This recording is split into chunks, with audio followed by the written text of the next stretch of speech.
The Book of Hebrews chapter 10 verses 5 to 10. Behold, I come to do your will. Brothers and sisters, when Christ came into the world, he said, "Sacrifice and offering you did not desire, but a body you prepared for me, in holocausts, and sin offerings you took no delight." Then I said, as is written of me in the scroll, "Behold, I come to do your will, O God."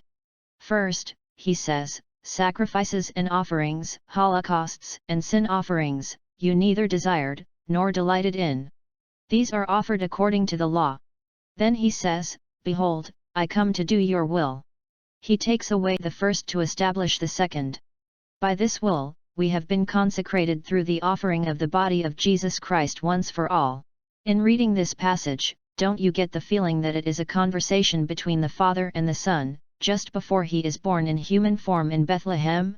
As God said in Jeremiah chapter 1 verse 5, "Before I formed you in the womb I knew you, and before you were born, I consecrated you, I have appointed you a prophet to the nations." Even Adam didn't become a living man until God gave him the breath of life. Now Jesus, the second Adam, the firstborn from the dead, would be born in Bethlehem, and will live eternally. Unlike the first Adam, Jesus will perfectly do the will of the Father, who also gave his human body the breath of life. Jesus, through his crucifixion, becomes the sinless and eternal high priest, thus animal sacrifice is no longer needed.